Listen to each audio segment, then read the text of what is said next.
సమయంలో మరి దైవజనులు ప్రభుదాసయ్య గారు ఉండడం చాలా సంతోషకరం. అయ్యగారికి ఇచ్చిన సమయాన్ని సద్వినియోగం చేసుకుంటూ కనుక ఈ సమయంలో అయ్యగారు వాక్యం చెప్తుండగా మనమందరము ప్రార్థనాపూర్వకంగా ఉందాం.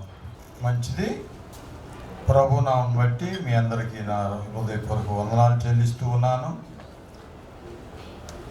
ఈ యొక్క సాయంకాల సమయంలో మరి సల్లా పూట ఆదాము అవ్వలతో దేవుడు కలుసుకునే సమయం ఇది. ఈ సమయంలో మనం కూడా ఈ స్థలంలో కలుసుకున్నాం. మరి నాతో ఉన్న దైవ సేవకులు కూడా మరి కొంచెంసేపు మాట్లాడితే బాగుంటుంది అనుకున్నాను. మరి సమయం లేదంటున్నారు. సరే, ఏదేమైనా ప్రభు కృపను బట్టి మనం ముందుకు వెళ్దాం. బైబిల్ గ్రంథంలో అన్న అనే ఒక మంచి ప్రార్థన తల్లి ఉన్నారు. ఆమె షిలోహు మందిరంలో ప్రార్థన చేసుకుంటూ ఉంది.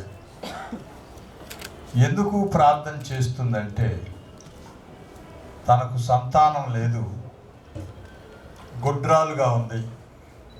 గొడ్రాలుగా ఉన్న ఈ సమయంలో ప్రార్థన చేసుకోవాలనే మనసు వచ్చింది ఆ తల్లికి. ప్రతి వారికి కూడా మరి సంతానం లేనప్పుడు ప్రార్థన చేసుకోవాలి అనే మనసు ఉంటే అది చాలా మంచిది.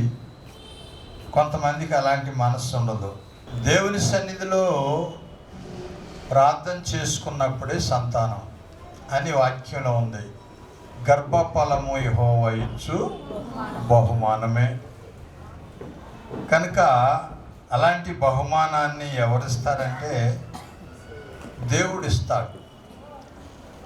ప్రార్థన చేసేవాళ్ళు దేవుని మీదే ఆధారపడి ఉండాలి, ఇంకా ఎవరి మీద ఆధారపడి ఉండకూడదు. ఒక తల్లి మారు మనసు పొందటానికి నా దగ్గరకు వచ్చినప్పుడు ఏం చెప్పిందంటే, అయ్యా నేను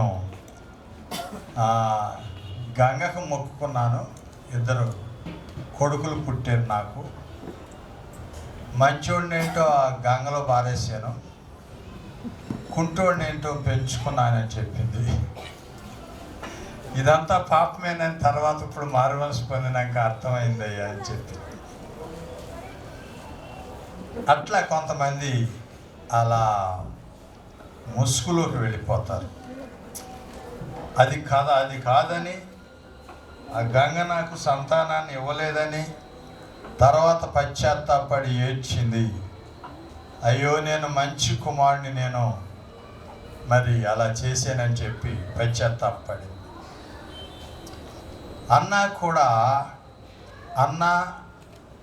ఎల్కానా పెనిన్నా వీళ్ళు ముగ్గురు కూడా షిలోహు మందిరానికి వెళుతున్నారు, ప్రార్థనకు వెళుతున్నారు. ఆ షిలోహు మందిరంలో మరి అన్నాకి 2 పాళ్ళు ఎల్కానా మరి దేవునికి బలి అర్పిస్తూ ఉన్నాడు. ఆమె వెళుతున్న సమయము మరలా తిరిగి ఇంటికి వెళుతున్న సమయం ఎలా ఉందంటే ఏడుస్తూ ఇంటికి వెళ్ళిపోతూ ఉంది అన్న. సరే, కొంతకాలం తర్వాత ఆమెకు ఎలాంటి ఆలోచన వచ్చిందంటే, షిలోహు మందిరంలో ఉండి నేను ప్రార్థన చేసుకోవాలి, అప్పుడు దేవుడు నా ప్రార్థన విని నాకు సంతానాన్ని ఇస్తాడు అనే మంచి మనస్సు వచ్చేసింది. ఆమె షిలోహు మందిరంలోనికి వెళ్ళి కన్నీటితో ప్రార్థన చేసుకోవటం ప్రారంభించింది. 1 సమూయేలు గ్రంథము 1వ అధ్యాయము 14వ వచనంలో మనం చూసినప్పుడు ఏలి అనే భక్తుడు ఆమెను పలకరిస్తానికి వచ్చాడు. ఎందుకు మత్తురాలువై ఈ స్థలంలో ఉన్నావు అని అడుగుతా ఉన్నాడు. ఎంతవరకు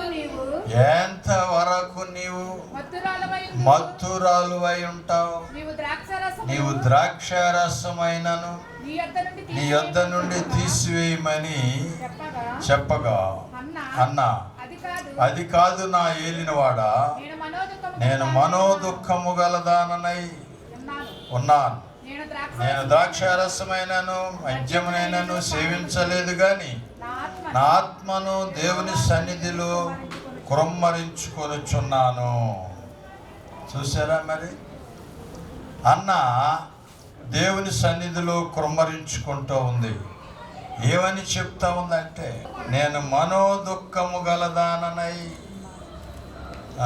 ప్రార్థన చేసుకుంటున్నాను, వ్యాకుల పడుచు ఉన్నాను, దుఃఖపడుతూ ఉన్నాను. ఆమె ఎందుకు అలా దుఃఖపడి ప్రార్థన చేస్తూ ఉందంటే, నేను అత్యంతమైన కోప కారణమును బట్టి నిట్టూర్పు విడుచుచున్నాను అని ఉంది. అందరు గట్టిగా చప్పట్లు కొట్టండి.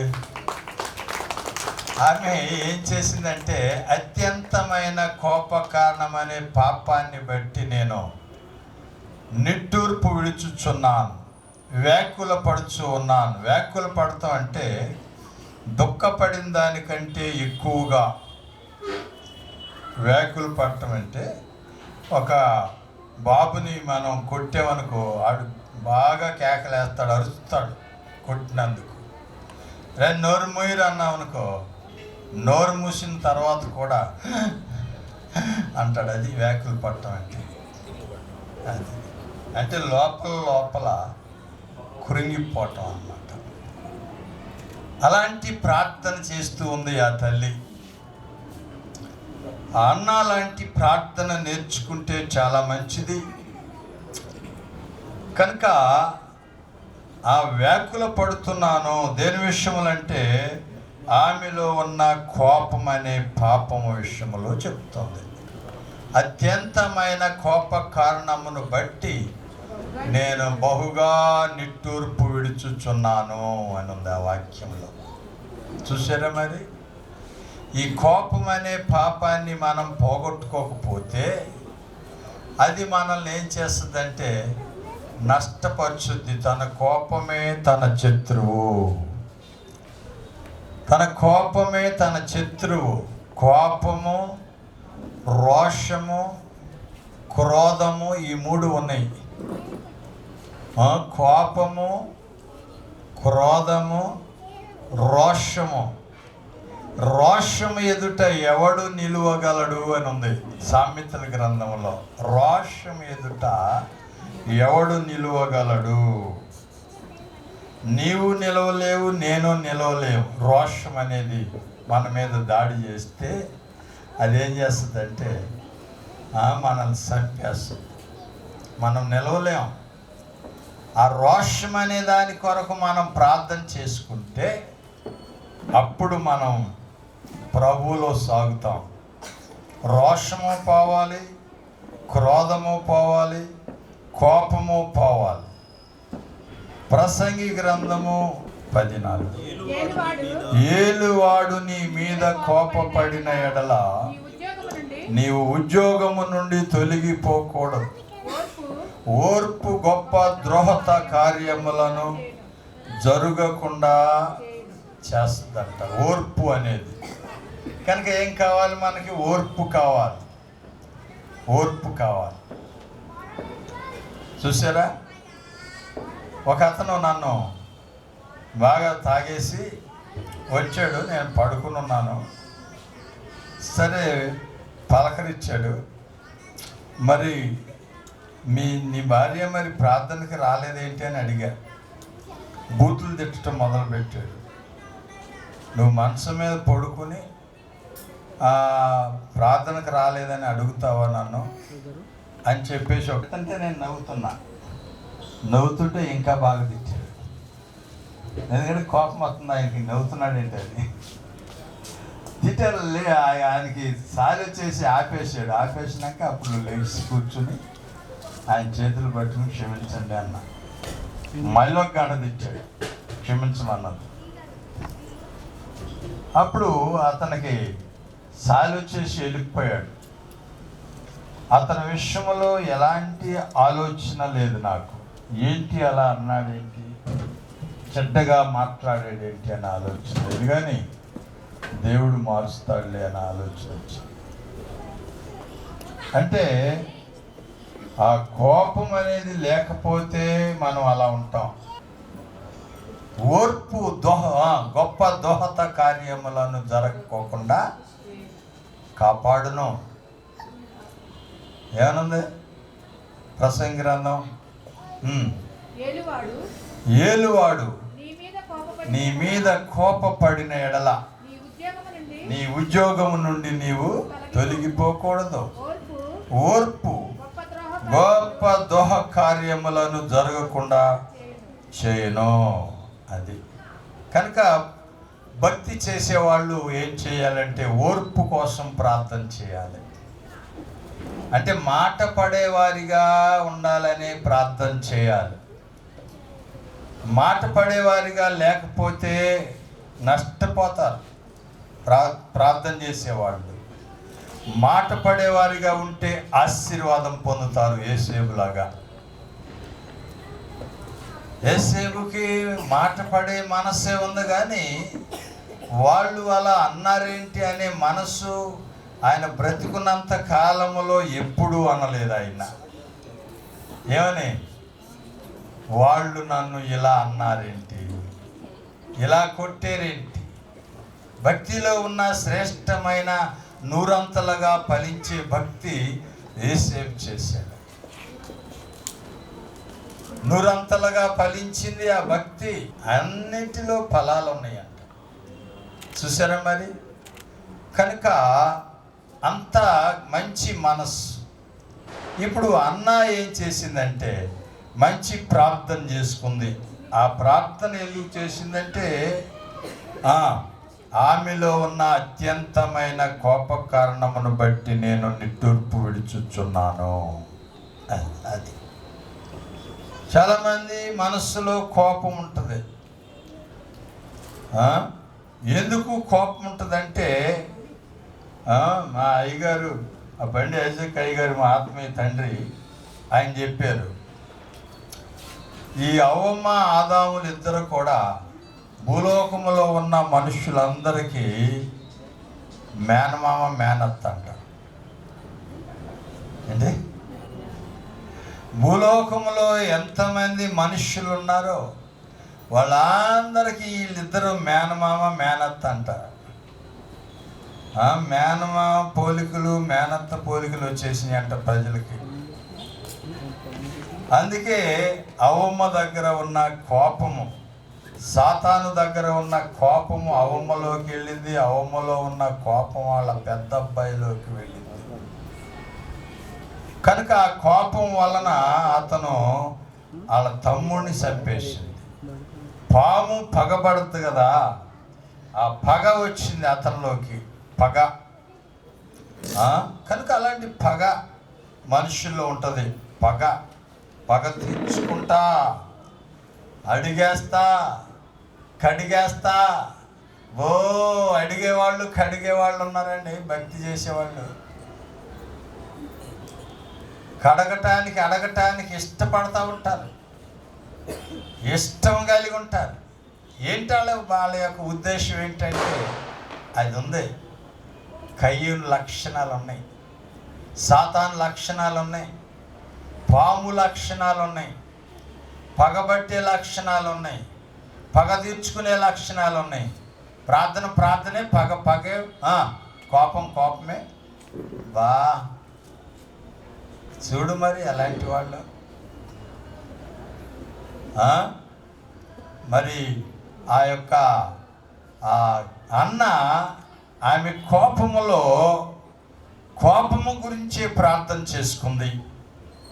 కోపాన్ని గురించి ప్రార్థన చేసుకుంటే దేవుడు కోపాన్ని తీసేసాడు. కోపాన్ని తీసేసిన తర్వాత అన్న ప్రభువుని అడిగింది, అయ్యా మరి ఒక బాబుని నాకు ఇస్తే మరి నాకున్న నింద తొలగిపోద్ది. ఇప్పుడు అన్నాని పెనిన్న మాటకి నీవు గొడ్డుదానివి అని చెప్పినప్పుడు ఆమెకు కోపం పెరిగిపోయింది. మందిరానికి వెళ్ళినా మరలా తిరిగి ఇంటికి వెళ్ళేటప్పుడు ఏడ్చుకుంటా వెళ్ళింది అని ఉంది ఆ అధ్యాయంలో. చూసారా మరి? ఏడ్చుకుంటూ వెళ్ళిపోయింది. కానీ ఇప్పుడు అన్నాకి పెనిన్న మేలు చేసిందా, కీడు చేసిందా? అది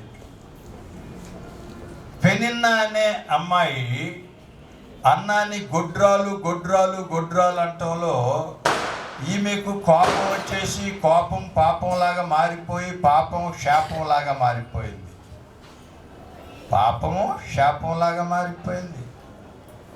పాపము పరిపక్వమై మరణమును కనును. అది కనుక ఇప్పుడు అన్నాకి పెనిన్నా మేలు చేసింది. ఏం మేలు చేసింది? గొడ్రాలు గొడ్రాలు గొడ్రాలు అని ఆమెను విసిగించిందంట. అలా అనటంలో అన్నాకి ప్రార్థన చేసుకోవాలనే మనసు వచ్చేసింది. కనుక మేలు చేసింది. అలా మాట్లాడటంలో అన్నాకి మేలు జరిగింది. చూసి గర్భఫలాన్ని ఇచ్చాడు. ఆ గర్భఫలాన్ని సమూయేలు అని పేరు పెట్టారు. ఆ సమూయేలు భక్తుడయ్యాడు. ఇశ్రాయేలు యొక్క రాజ్యములో ప్రవక్తగా ఉన్నాడు. రెండవది ఆయన ఆ దీర్ఘదర్శిగా ఉన్నాడు. మూడవది ఆయన న్యాయాధిపతిగా ఉన్నాడు. ఈ మూడు కూడా మంచి దేవుని గుణలక్షణాలు కలిగిన వాడిగా ఉన్నాడు.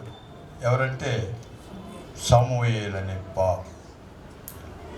ఆయన పరిచర్య చేస్తే దేవునికి యెహోవాకు పరిచర్య చేసినట్లంట. సమూయేలు గ్రంథం 3వ అధ్యాయం మొదట్లో చూడండి. ఇలాంటి బాబు ఎలా పుట్టాడంటే ఆమె ప్రభు దగ్గర కన్నీరు గార్చింది వారం దినాలు. కనుక అలాంటి బాబు మరలా అతను చనిపోయే వరకు కూడా సమూయేలు భక్తుడు పాపం చేయలేదు. చూసారా మరి? కనుక అలాంటి మంచి మనస్సు ఉంది. ఆమె యొక్క ప్రార్థనలో మారు మనస్సు పొంది పాపాన్ని ఒప్పుకుని కన్నీటితో క్షమాపణ అడిగినప్పుడు దేవుడు ఆమెకు మంచి బాబుని అనుగ్రహించాడు. ఆ బాబు ఎన్నడూ పాపం చేయలేదు. ఆయన చనిపోయే వరకు కూడా పాపం చేయలేదు. మన పిల్లలకు మనము ప్రార్థన, కన్నీటి ప్రార్థన అనే ఆస్తిని సంపాదించి పెట్టాలి. ఈ పాటలు, వాయిద్యాలు, మరి ఇంకా ఉన్నాయన్నీ కూడా ఇక్కడే అయ్యి, ఇక్కడ మనం పాడుకునేయే. పరలోకంలో ఉన్నది ఒకే ఒక పాట, దేవుడు పరిశుద్ధుడు పరిశుద్ధుడు పరిశుద్ధుడు. మిగిలిన పాటలన్నీ దేవుని యొక్క ప్రేరేపణ చేత మనం పాడుకోవచ్చు, కానీ అవన్నీ ఇక్కడ ఉండేవి. కానీ మనం చేసిన కన్నీటి ప్రార్థన ఉందే, అది మన పిల్లలకు శాశ్వతమైన ఆస్తి.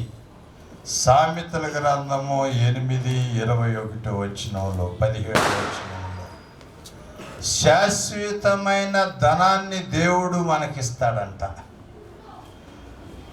శాశ్వతమైన ధనం అంటే ఈ లోకములో పరలోకములో కూడా మనతో ఉండే ధనం. అది శాశ్వతమైన ధనము. పరలోకానికి వెళ్ళటానికి శాశ్వతమైన ధనం కావాలి మనకి. కన్నీటి ప్రార్థన శాశ్వతమైనది. కన్నీటితో పాపాన్ని ఒప్పుకోవటం శాశ్వతమైనది.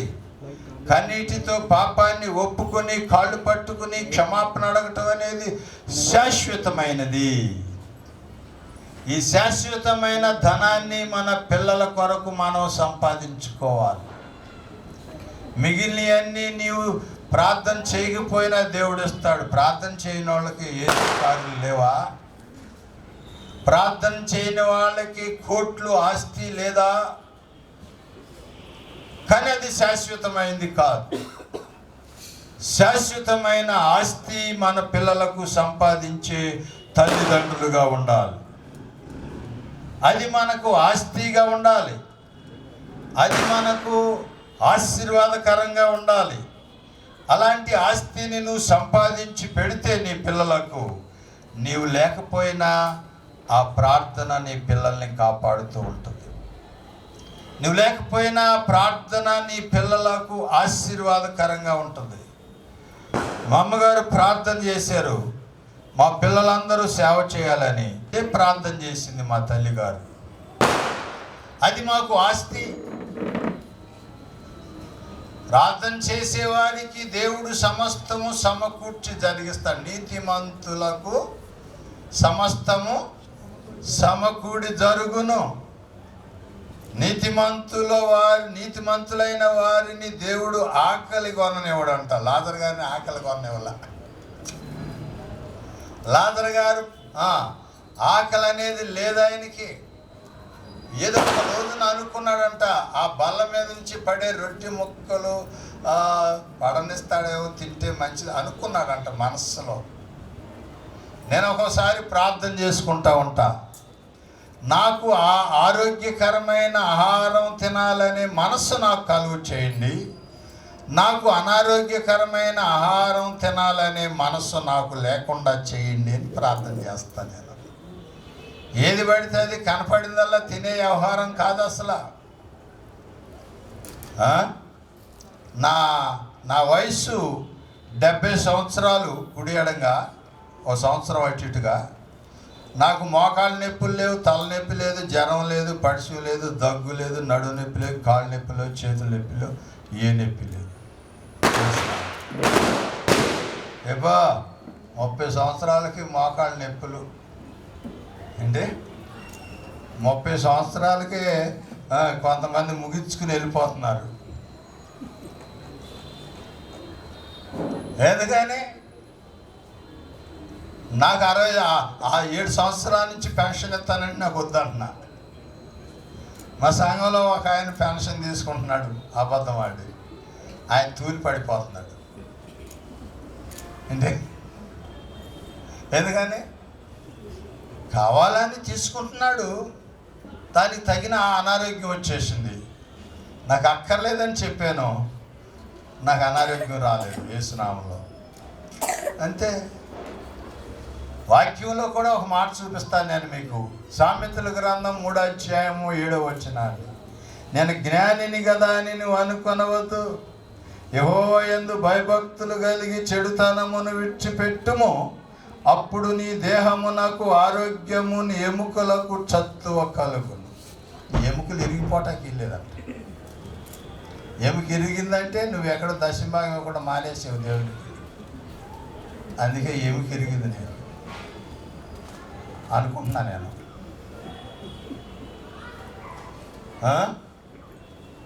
మా నాన్నగారికి కూడా మోకాలు కూడా ఇక్కడికి ఇరిగిపోయింది, ఎముక ఇరిగిపోయింది, ఇక్కడికి ఇరిగిపోయింది మా నాన్నగారికి.